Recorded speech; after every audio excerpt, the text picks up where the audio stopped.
Hey everyone, welcome back to our series on private money lending.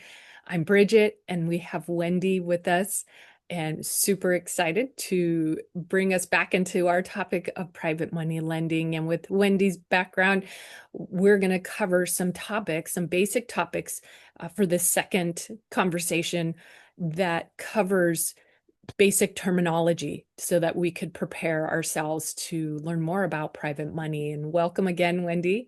Thank you. Thank you. Super excited to cover these.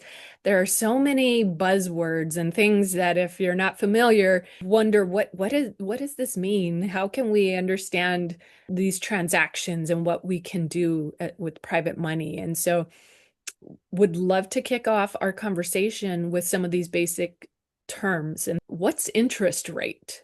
I know everybody who has a credit card knows there is an interest rate.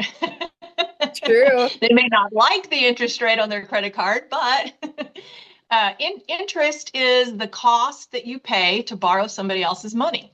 So, for instance, if you borrow $100,000 of somebody else's money and they say, okay, I want 5% interest, that typically means that 5% interest is going to be charged on that 100,000 annually. So $100,000 times 5% is $5,000. So you're not paying $5,000 a month for that interest. You're paying $5,000 divided by 12. So a 5% interest rate on a $100,000 loan would cost you $416.66 per month, because 416.66 times 12 equals 5,000. 100,000 times 0.05, 5% equals 5,000. So that's interest, is the cost that you pay to borrow somebody else's money. Wonderful. And when we're talking about private money, there's terms. And this the just the word alone, terms, might be a little confusing to someone who's trying to understand. You know, when someone says the word terms, being that it's a plural thing, you think, oh God, what are all these guidelines? What are all these rules?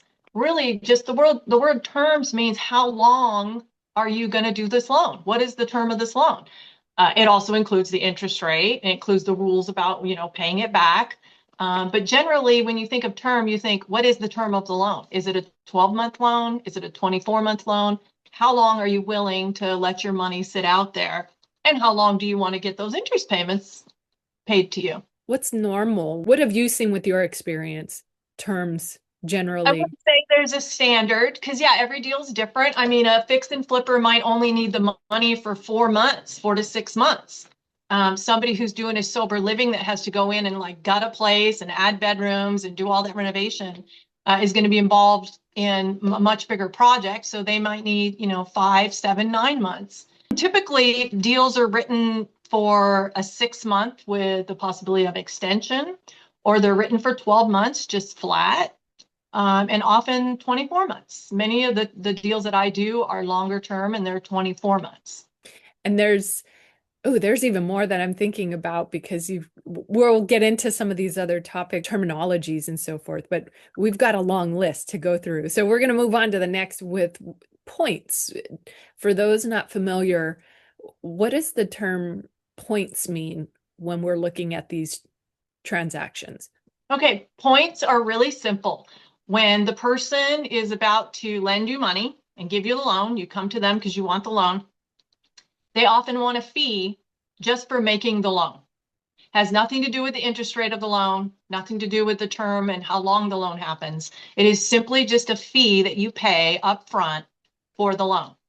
So if someone is lending you $100,000 for your project and they want 2 points, that means they want 2%. 1 point is 1% of the loan amount. So if they're lending you $100,000, then you're going to pay them a $2,000 fee. It's a loan fee. It's the fee for making the loan. Just like when you go to buy a home, traditionally conventional loan, you go to get a mortgage, they're going to give you a quote of, unfortunately today, 7.2% interest rate. But then they're going to say at 1 point, which is typically the point that they charge you, the fee they charge you to originate the loan. You may have heard the word origination, which just means I'm going to make the loan. I'm going to originate the loan to you, and I'm going to charge you a point to do that. Private money lending deals often have points, and they often do not. And that's completely negotiable. And in some regards, we could think of that as just the time invested to do all of this, correct? Or is there any time base related to that?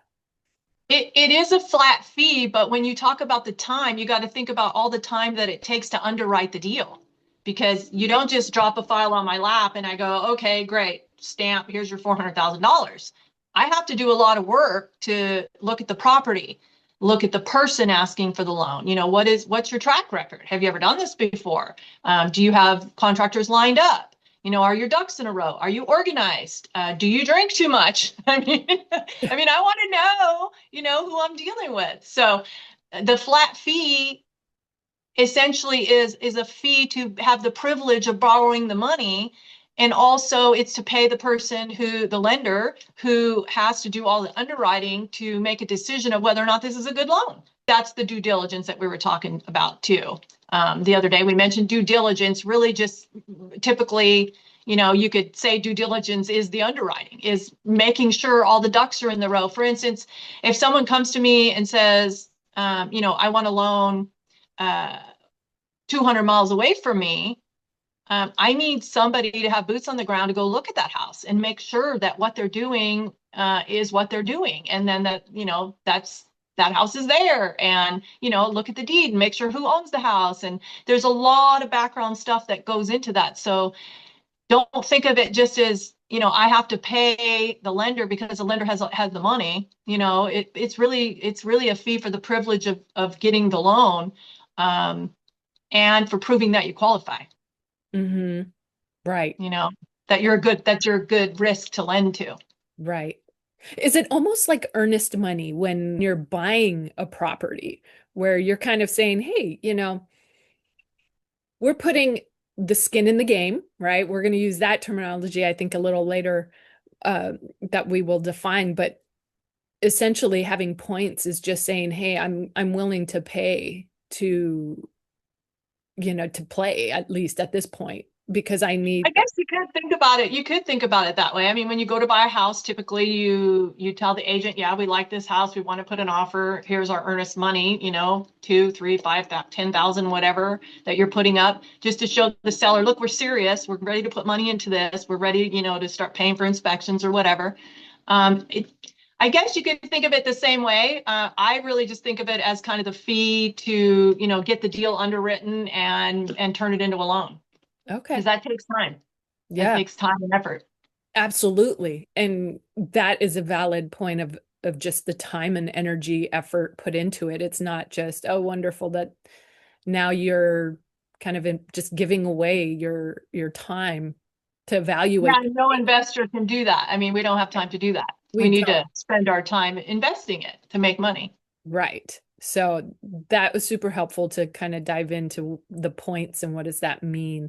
We also have a term called balloon payment. What is that? It's Balloon. where you show up and you give all the balloons to the seller. The seller's like, yeah. No, it's not, it has anything to do with balloons. And I wish they'd quit releasing them because it's not good for wildlife either. No, the balloon payment, for instance, if you're going to, on a private money deal, it essentially is the end of the term. So if I make a 12-month private money loan to you, you're going to have a balloon payment at the end of the 12 months for the exact amount of that loan that I made to you, because I'm only charging you the interest during the course of the loan.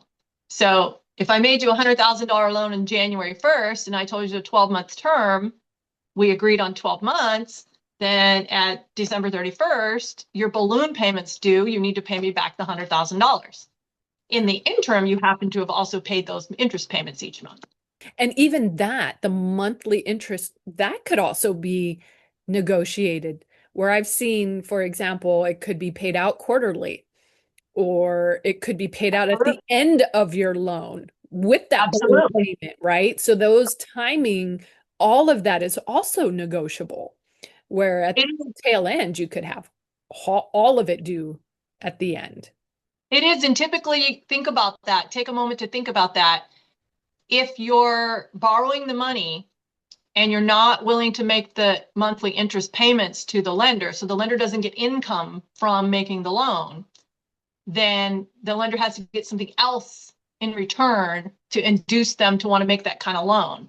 So typically, if there's a balloon payment at the end only, those types of loans are going to cost you a little more because you've taken the money and you're using the money and you're not paying it back for a very long time. So Mm-hmm. that there's a fee usually involved when you do that type of loan that cost a little more than if you were to make monthly or quarterly or, biannually interest payments. But yes, it's all negotiable, Mm-hmm. just like everything else in real estate. Yeah, and that's I think a really important concept for somebody who might be new, who's listening in to understand that there is that ability to have flexibility, but there's more, it could cost you more to have that. If you were the borrower, your lender might ask for more. They're And looking. what's important to look at if first of all, why would you be asking for that? The underwriting around that scenario is if you're asking for $100,000 and you don't want to pay it back for 12 months, then that typically is because you're putting it into a project that's going to take you time to work up into the project making income. So you don't have the income flowing to be able to make the payments. That's probably why you're asking. So you need to do the underwriting to ensure that what you're doing in that project is going to produce enough money to make it worth it to pay the extra to wait to pay the lender back. So Mm. you need to make sure that's built in. And that's all negotiable. And I think we're going to use an example today at some point to talk through. But so now we've gone through the balloon payment, or at least the concept of what that means. The other term, amortization, which is very common and I always struggle for that word to somehow come out. I don't It's a know lot why. coming out all at once. Like that one word, I always struggle. We call it the am. We just say the am and make it Yeah, easy. I love it. Okay, that makes my life a lot easier. The am, right? The am. The am. Let's talk a little bit about that. What does that mean? Okay, so a private money note, which is private money loan, we call it also a private money note, typically is just interest only. You're paying interest only, whether you're paying it monthly or quarterly or not paying it all until the end. It's still just billed as interest only. That's how it's typically agreed upon. A mortgage that you would go get at the bank, like at Chase for your home with 20% down, that type of mortgage isn't interest only. You're paying back interest and you're paying back the principal each month a little bit at a time. And of course, you're paying your taxes and insurance on your property too. That's where we get the PITI, principal, interest, taxes, and insurance. So a PITI or a PI, principal and interest loan that you get from a typical lender will be amortized. That means every month when you make the payment, starting with that very first payment, they're going to take the full balance of your loan and times it by your interest rate, get the annual amount, divide it by 12, come up with how much your payment is, and you're going to pay a certain amount to your principal every month and a certain amount to interest. In the beginning of that loan, you're going to pay a huge amount of interest. It's called front loaded. The interest starts really high in the beginning and the principal is real small. That's why you'll notice if you bought a house and you made your payment for the first year and you look at your mortgage statement, you're like, oh my God, I still owe like almost exactly what you bought your house for. Mm-hmm. Because your first, 7 to 10 years payments are hugely towards interest. But a 30-year mortgage, like the 15th to 20th year, especially, then it starts going the opposite direction. You've paid so much towards that principal over the time, so much towards that heavy interest that it actually flips and you end up paying a whole lot more towards principal and much smaller towards the interest at your end at the end. Mm-hmm. Which is nice, especially, when you've been in your house for a while and then you think about selling your house, you look at your mortgage balance. If you've been there longer, you'll find your mortgage balance is going to be a whole lot less. So you have more equity. Well, we're also going to keep going into as we start to evaluate these deals. And what does that mean when we're looking at LTV, which is an acronym? Would love to start talking a bit about that too, because now we're going to start digging in a little bit into the underwriting side of things. What is LTV? LTV means loan to value. Very simply, it's your loan amount divided into the value of the property. So if you got $100,000 loan and your house is worth $400,000, then we're going to take $400,000 divided by your $100,000, and you'll see that your loan amount is only 25% of your value in that case. So your loan to value would be 25%. Typically, when you go get a conventional mortgage to buy your home, if you put 20% down, which is what a lot of people do to avoid mortgage insurance, they now have an 80% loan to value. So they've put 20% down. With private money lending, that it is completely negotiable. It depends on what level of risk the lender wants to take. Let's say my brother, and I'm comfortable loaning you money, and you're doing a flip and you need 100 grand, then I give you 100 grand. That's 100% loan to value. That's your brother. That's somebody that is close to you that you trust. Hopefully. Everybody's different. But if you're dealing in business with somebody that's a business relationship, then that might feel a little different to you. And that's where the word skin in the game comes in. You may want them to have some skin in the game. That means you want them to have some money in the transaction, whether it be 10% of their own money, 15%, 8%, 5%. It is completely negotiable. But the bottom line is typically investors are not making 100% loan to value private money loans to people because of the risk. But that's general typical scenario. But then again, everything's negotiable. So maybe you have collateral that you're willing to put up, like your house that's paid off. If your house is worth $600,000 and you're asking for a $200,000 loan, and the investor is willing to give you the whole $200,000 loan because he also has his name on your house, a lien on your $600,000 house. So if you didn't pay off your $200,000 loan, he would now own your $600,000 house to cover it. So there's all different scenarios. That I'm just throwing something out there. People use other projects as collateral. They use their partnerships, their business, anything that has an asset value could be used as collateral, as long as that's what's negotiated in the deal. Yeah. Yeah. And we're already diving into some of those terms that we were looking at as far as liens and things of that sort. So we're kind of got a little preview of some more terms that we're going to talk about. That skin in the game for the borrower to also be considered in these transactions as well. And I've had experiences of not having that skin in the game for someone else. And that's where you can run into problems and challenges in these transactions. And those are hard lessons to learn. I've been transparent of learning the lessons. It is muscle. It is almost a muscle that you build as you start to realize that there are expectations that need to be in place. There are guidelines so that you as the lender are putting a safety net around yourself for these transactions. Typically, I see that someone who's had a mistake like that, for instance, you lent to somebody who didn't have skin in the game and you didn't maybe know any better. It's usually chalked up to the fact of education that you didn't know, because you don't know what you don't know. That's why it's really glad you're here, so we can kind of give you the basics and help you know what you don't know. Pretty much most investors, new people watching this that are interested in getting involved in, private money lending, have now realized already how important it is to lend to somebody who has some skin in the game. Somebody who is doing the work, is doing the thing, and has some of their own money in it, and or has an asset, big enough to cover it that you can control if something goes wrong. And that equals safety. And I always preach safety. Absolutely. As you're talking about collateral, that's actually a word we haven't put on our little list here to talk about. I didn't think about it.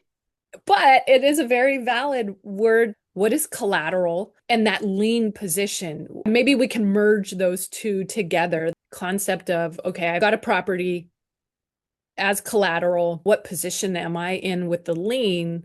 And how do we use that collateral with that position? So maybe elaborate a little bit more on that. Okay, so let's say you came to me to get a $400,000 loan to fix up a really, really nice place. And you have only, $30,000 of your own money that you can put into the deal. So that's really small. If you think about that, you only have 30,000, you're asking for 400,000. What may induce an investor to do that deal is if you also have an asset that's worth maybe more than that 400,000. I say can cover the 400,000 if you didn't pay it back. If something went wrong in your project or whatever, and millions of things happen, and you are unable to perform and pay that note back when the balloon payment is due, then the investor can seek compensation using your collateral. Collateral means putting up an asset.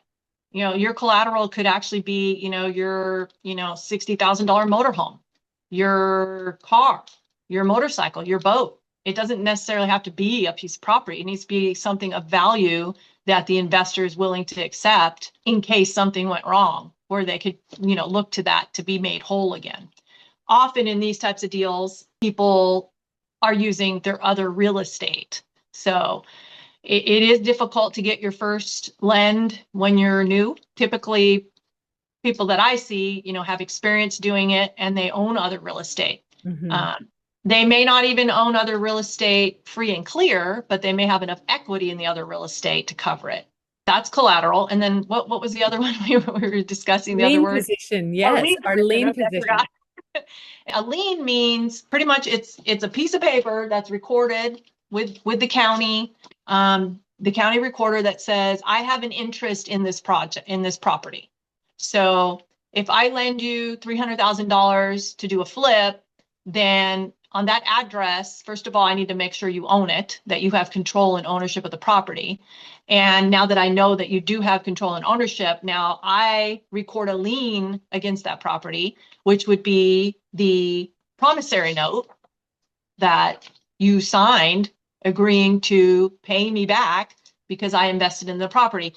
The promissory note is not the lien. The deed is actually the lien, essentially. My name goes on the deed in case I have to take the property back if I wasn't paid. But there's all kinds of different liens. I mean, using the word lien there is kind of loose, but when we say first lien position in real estate, what we mean is the first amount of money that's lent against it, that's borrowed against it. So whether it be the Chase mortgage or the private lender guy who gave you 100,000. So that's what we mean when we say lien position. And we're talking about first lien position right now, which means the first lien that went on the house. But let's say you bought your house through Chase and you got a loan, 10 or 20% down or whatever, and now you owe $300,000 on your house. That's in first lien position. That's the first amount borrowed against the property, that a debt that's due. If I were to lend to you on that property, then I would be in second lien position. So, and that's something to think about, because what that means is if something happened where that borrower stopped paying Chase their mortgage payment, then Chase would want to foreclose on the property. And if I'm in second lien position, if Chase forecloses, they get all their money first from their debt. And if there's anything left, then I get money. So you got to be careful again. That's where you got to look at your underwriting and make sure with what you're doing makes sense, that there's room to protect you for that safety net to pay back Chase and the private money lender. So that's the difference between first lien position and second lien position. And some deals even have a third lien position. There's some where you got the first mortgage and bought it, and then you got the second mortgage and you rehabbed it and turned it into maybe a Airbnb or a B&B. And then there you get another lien because you want to add a pickleball court and a pool. So that could be a third lien position. Or solar. I mean, there's all these other things that it's endless. that endless list of potential liens that could be put on a property. So we talked a little bit about a promissory note, and I think we're good unless you feel like there's more information to share about a promissory note. And essentially, these documents are basically so that the house and the real estate cannot be sold.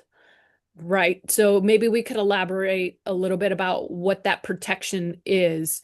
When you sign the documents to get a loan, whether it be from the bank or a private lender, they're going to give you what's called a promissory note. You're going to sign this note. It really is a statement that says you borrowed this amount of money at this interest rate on this date. You agreed to pay this amount for this long. This is when the balloon's due. If there's a 5% fee, if you're late, you pay beyond the 15th of the month, which is typical on private money lending. And it also says that if you fail to pay this back at the balloon date when it's due, the interest rate will accelerate immediately by 5% starting that day. Not everybody forces the acceleration clause, but I just wanted you to know that it's in there. It's very typically in there. It's definitely in there in all my deals. Is it the lender who then goes to the borrower and says, because the borrower may not be very active and forthcoming of, hey, I've gone past. I don't know if they're the ones who are really closely monitoring that, and they should Well, be, or is yeah, that yeah. the lender who kind of taps them on the shoulder and says, hey, by the way, it's late, which is, To talk about the difference between a private money lender and a hard money lender. yes. So yeah, a private money lender would be like me and you if we lent money to each other. That's private. That's a private deal. We lent to each other. A hard money lender typically would be a company that is registered with the state, with the SEC, uses client trust accounts to move funds, has ethics, kind of like realtors have a code of ethics. So they run under, a set of rules, a set of procedures, policies, and rules. And the hard money lender in that case would be the one to send the letter to the borrower saying, this was due, you didn't pay, we're accelerating the clause. But on a private note between you and I, it would be you and I. It would be the private lender giving a new invoice that month saying, okay, your payment now has gone up 5%. Most of these deals, these are good, up and up people that are, doing business, lending, making money. Everybody makes money, and there's communication, and that is 100% the most important thing in this whole process from the beginning. So expectations are set. This is how I do business. These are the rules. I make my own rules when I lend. This is how the box that I need you to tick, to make sure that you're doing it the way I need it done. And then, we just communicate. So I'm going to give you a quick example because I know we're getting short on time. Yeah. There's a deal that I did. I'll show you real quick. This was 425,000. This was in September 8th, 2021 was the day I wrote the check. And we signed the promissory note. And my company's name went on the deed. And the borrower also signed a guarantee agreement, which was her personal guarantee of the payment, even though I made the loan to her company. We require a personal guarantee of the individual often. And then also, I forgot my point. I was going to show you, I made that loan on 9/8/2021, and it was due then on 9/7/2023. However, she communicated that she needed an extension. She'd prefer to extend the loan, and I agreed to extend the loan in this case. This was the third loan that I did to this individual for another 2 years because I didn't have another deal at the time where I could place the money, and I like getting the payments. This is the mailbox money that I was talking about. All of these statements are the 38.95.83, which is 11% interest that she pays me every single month until this is paid out, until the final balloon is due. That trust is over time is earned. Being able to partner with a private money lender who knows this person is a good borrower and they will pay me back because they have seen that they are going to do right by communicating, making sure that there is that understanding, and that if there is a request for an extension, they're asking for it and there's communication. And so, and I didn't mention too that sometimes an extension will cost you money. So I forgot to mention that sometimes. No, I mentioned that point. I do recall. Yeah, you pay like 0.5% or 1%, in points to ask for that extension for the length of time. And the reason is because it costs me opportunity cost. If I don't have the money back when I had planned, I may have already have something planned. And now if I can't put my money there, I lose that opportunity that we call that opportunity cost. So then I may end up charging you, 0.5 or 1% to go longer. And I love that point because that's also another term that is important to understand is that opportunity loss, right? That cost, I'm sorry. Opportunity cost, yeah. Because now it's lost. There's time that could have been that money would be, like we spoke of the very first time we of our series here, where we talked about money churning and money making money, that time is lost and your opportunity to get it working for you. So that's a concept and a point I think important to understand. Um, Absolutely. and so you mentioned a little bit about exit strategy. I know we're wrapping up here, but exit strategies you've described as that fix and flipper, right? The person who might be a single project, might be a little bit longer term with sober living or co-living strategies. What other strategies do you want to share with us as we wrap up what that might Yeah. look like?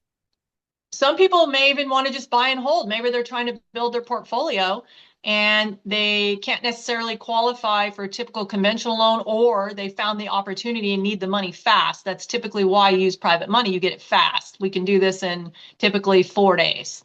Mm-hmm.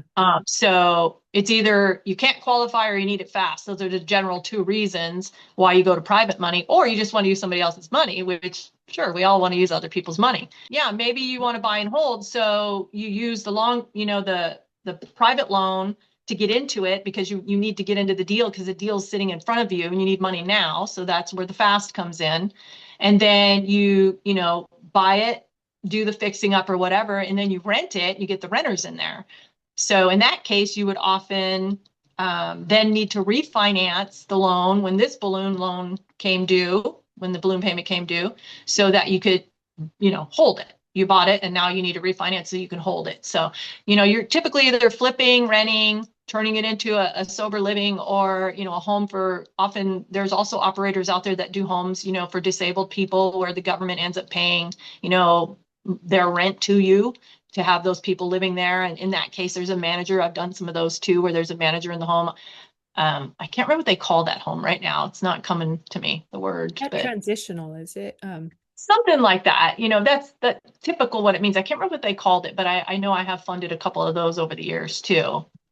Often don't fund buy and hold people, mostly just active people actively in real estate, flipping and turning into sober living or something like that. And those are where we end up typically doing the 24-month. But I see a lot of deals now that, are looking for 6 to 9 months with maybe the possibility of an extension. It's nice to, communicate to the lender up front what your plans are and let them know if you think you might need an extension, because then you've laid it all out there. Like, this is our plan, but you never know what's going to happen. A tree could fall on your truck and you end up in the hospital, and now you've got a couple month delay. So it's always good to just communicate. Communicate is the key when it comes to lending, having, making a good, solid lending relationship with the lender, one that, we both want to go back to. Mm-hmm. And making your payments on time helps too. Right, right. Well, this has been such a wonderful conversation, and I think we've naturally and organically came to, I think, to a pretty good place. Is there any other topic that related to some of the terminology? I think we've really kind of worked through quite a bit of this. Is there anything else that we may have missed? I mean, we didn't talk about ARV. ARV comes up a lot in real estate groups, and you may be going, what does that mean? ARV is commonly called after repair value or after renovation value. Mhm. For flippers, it typically means when you first purchased the house, it needed all this work. And when you put all that work into it, you obviously brought the value up of that home. And then you compare it to other homes in the neighborhood, you get the comps, comparables, and now it has a new value. So typically if you put, $100,000 in a house, you may end up with another $200,000 in value. And that's something that you want to look at before you get involved in the project, so you can determine where you think you're going to land.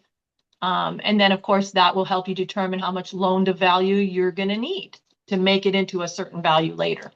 For the person who's watching this thinking, okay, well, either they could be on either side. They could be the person borrowing the money, or they could be the person who's lending. And I think most of our audience is the lender, but a borrower might be listening in on this too. Is there anything that either one of those two parties that we need to cover or that maybe we didn't touch on. I think we've done a pretty decent job of working through what these I terms think, are. yeah, the only thing I could say is shop around and talk to a few different people, get to know a few different people, especially in our group in sub two. Mhm. There's a lot of people in there doing business. There's a lot of people active. There's a lot of lenders. And you need to shop and you need to really find somebody who's a fit for you, somebody that you're, comfortable communicating with, somebody that has your communication style. That way you're not, causing frustration to each other, which wouldn't make it a pleasant experience, obviously. So And that alignment, I think, is a really important concept. I think there's something to be said about building those relationships and spending time with people and getting to know who they are and what's important to them and what's important for you and then align with one another in these transactions. you may have heard the words, your network is your net worth. In real estate, I think that's very true. That concept, and also I've heard this terminology of loan to own, is that you're loaning, but you have parameters around it because you might end up having to take over that property. Amen. Absolutely, 100%, 100%. That I think is our parting ways. It may be a good way to wrap up today's conversation. Anything else? I see you're Well, looking, there's something else. one more reminder, don't go on hopium. Yes, yes, no Don't go on hopium. hopium. Yeah, no hopium. And so I thank think that's how you. we'll close our series each Yeah, time. I Don't go know. on hopium. No hopium. So thank you, Wendi. We appreciate all the knowledge and sharing of these terminology. As we progress, we're going to talk more about underwriting and all these other components to build our knowledge around private money and how do we do this? How do we ensure that we have a deal that makes sense? Um, One of those three languages you speak, Wendi, of finance we certainly will be diving deeper into. So thank you for watching today. And if you want to get a hold of Wendi, we have our information available for you to reach out to us. But is there any particular place, Wendi, that you prefer that someone reach out if they have questions? Definitely email. Yeah, the phone is pretty busy, so definitely email. Okay, that's perfect. And with that, if you like this, please share, like, and subscribe to the channel. And we're happy to continue our education around private money. Thank you so much. Awesome. Thanks.